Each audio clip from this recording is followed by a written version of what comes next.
Itong part na to, itong kulay pula, mini apartment namin siya. So dati meron din mga tumitira dito. Pero ngayon wala na. As you can see, kalahati na lang yung nakalitaw dun sa apartment.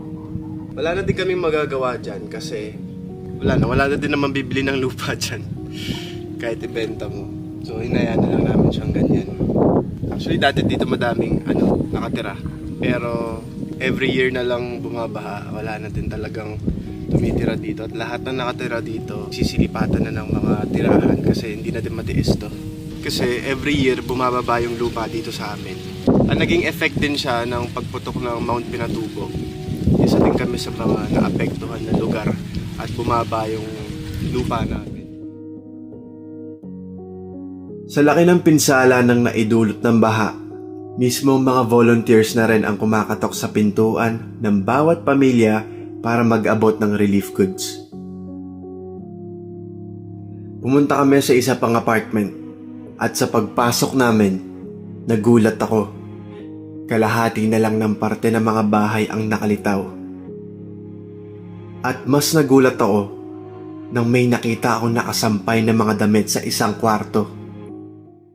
May tao pa rin. Gano'n na po kayo katagal nakatira dito sa apartment? May 4 years and a half. Bakit po kayo nagsistay kahit sobrang taas na ng tubig? Wala na kasing bakante sa taas eh. Yung mga apartment sa taas. Una, malaki ang hindi namin kaya yung nun, 4-5. Ito, magkano lang pinapano ni Tito Odeng mo.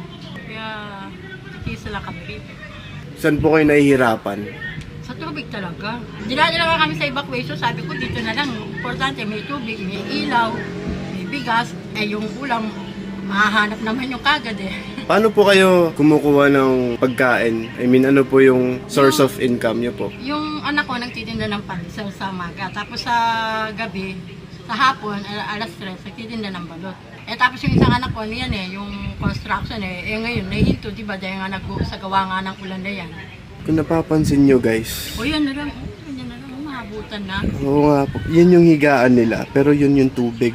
Eto, pag halimbawa nabutan pa to, yung papag namin doon sa kusina, kakalasin namin, yakit na namin dito. Ngayon, pag ito, nalagyan pa ng itong sahig namin dito sa taas, yakit na namin yung papag. Hindi po ba kayo natatakot? Hindi naman. Okay Kasi lang. dito naman, tahimik, ganyan.